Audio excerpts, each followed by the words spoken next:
Assalamualaikum warahmatullahi wabarakatuh. Waalaikumsalam warahmatullahi wabarakatuh. Alhamdulillahi rabbil alamin. Wassalatu wassalamu ala asyrafil anbiya wal mursalin wa ala alihi wa ashabihi ajma'in. Amma ba'd. Puji syukur kehadiran Allah Subhanahu wa Ta'ala yang mana telah memberi kita kesehatan dan kesempatan sehingga kita bisa berkumpul di tempat yang kita cintai ini dalam rangka untuk memenuhi ujian akhir semester. Dan juga sholawat berangkaikan salam kepada junjungan Nabi besar kita, yakni baginda Nabi Muhammad sallallahu alaihi wasallam. Allahumma sholli wa sallim wa barik alaihi. Semoga kita yang senantiasa bersolawat kepada beliau, kita akan mendapatkan syafaatnya di akhirat kelak. Amin amin ya rabbal alamin. Baik, di sini saya atas nama X Gri Ramana dengan NIM 0201191035. Saya di sini akan menjelaskan dengan pelajaran mediasi. Jadi dosen pengampunya Bapak Khairul Mufti Ramli. Jadi di sini saya akan memaparkan makalah saya tentang sejarah dan dasar yuridis mediasi. Nah, sejarah dan dasar mediasi. Jadi sejarah mediasi ini ada beberapa bagian. Yang pertama itu mediasi dalam hukum adat. Setelah kemerdekaan, semua sistem pengadilan dihapus dan diganti dengan pengadilan negara, di mana pengakuan resmi terhadap suatu sistem pengadilan desa dan pemerintahan itu sendiri berdasarkan Undang-Undang Nomor 1 Tahun 1951 dan ditarik, dan juga dalam perkembangannya kemudian diganti dengan Undang-Undang Nomor 5 Tahun 1979 Masehi.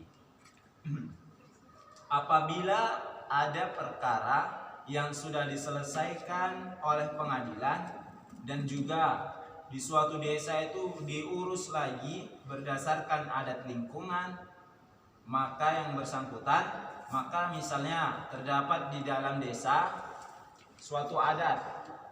Misalnya di desa itu ya seperti tadi di Sumatera Utara ini ada beberapa adat yang terdapat di suatu di suatu bukan daerah, di suatu adat ya, adat Jawa, adat Minang, adat Batak, Mandailing, dan juga sama aja itu ya. Jadi misalnya di adat terdapat di suatu adat Jawa, misalnya tadi di suatu pernikahan, maka ada yang namanya ceplok telur, sawiran uang, pecah kuli.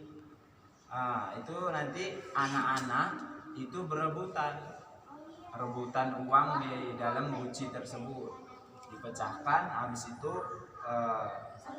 dia berebutan anak-anak untuk mengambil itu. Itu artinya apa? Membuat adat seperti itu agar supaya itu menjadi suatu pelajaran bagi yang menikah. Misalnya ya pecah guci itu artinya untuk membagi rezeki dan selalu bersedekah di hadapan Allah Subhanahu wa Ta'ala. Maka dari itu kita ambil bahwa itu semua di dalam suatu adat itu terdapat nilai-nilai yang baik. Hukum yang dijadikan pedoman dalam menyelesaikan sengketa pada umumnya hukum yang disepakati oleh para pihak yang bersengketa, yaitu hukum adat setempat. Seperti yang saya jelaskan tadi, itu ialah hukum adat setempat di Sumatera Utara, di adat Jawa. Beda lagi dia nanti di adat Mandiling ya, ingat itu. Jadi masyarakat yang berdiam di Kerinci, sungai penuh di Sumatera, peristiwa pembunuhan yang dilakukan oleh seorang warga, walaupun kasusnya dilanjutkan ke pengadilan negeri, akan tetapi keluarga pihak pembunuh menempuh pula upaya pendekat ke keluarga korban sebagai lazim dilakukan oleh warga perdana adat dan membayar denda adat. Apabila kita tidak melakukan adat itu tidak apa-apa. Dan juga kebanyakan orang yang bermarga ataupun orang yang memiliki adat tersendiri itu kalau misalnya dia tidak melakukan, ada juga yang namanya didenda atau diberi sanksi. Baiklah, selanjutnya hukuman yang dijatuhkan terhadap pelaku tidak mentaati adat itu tergantung dengan kesepakatan adat masing-masing. Misalnya di adat Minang, Padang, orang Padang, nah, itu ada namanya, misalnya orang Minang sama orang Minang itu yang bayar untuk acara tersebut itu namanya yang bayar tersebut itu dari pihak perempuan. Nah, jadi kita mengambil bahwa suatu adat itu bisa jadi baik untuk masyarakat setempat. Jadi selanjutnya saya akan menjelaskan tentang latar belakang lahirnya mediasi. Berdasarkan uraian yang saya jelaskan tadi, latar belakang adanya proses mediasi ialah yang pertama, sistem litigasi, yaitu peradilan. Proses yang memakan waktu yang banyak, itulah pengadilan.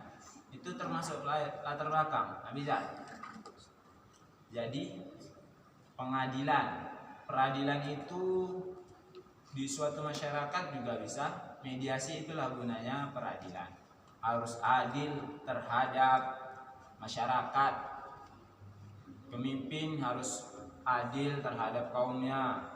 Misalnya orang tua harus adil terhadap anaknya. Orang tua harus adil dengan keluarganya. Nah, jadi itu semua bisa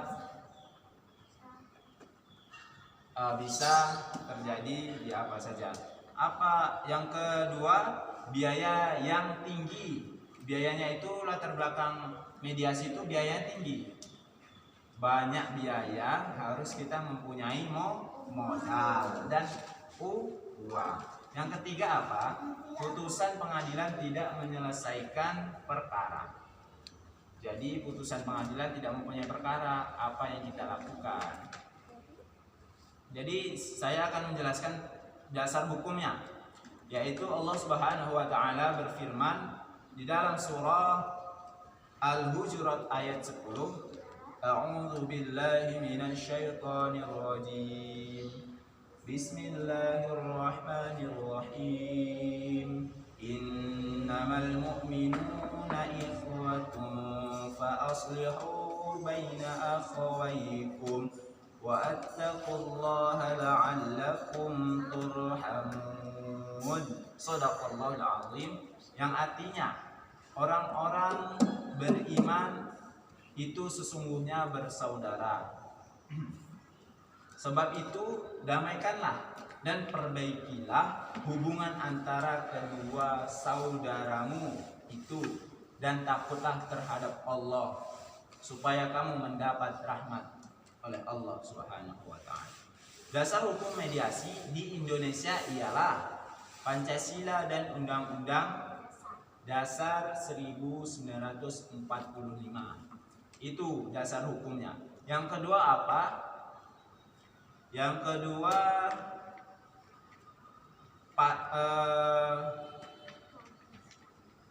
bukan hukum pasal 130 yang disingkat dengan HIR pasal 154.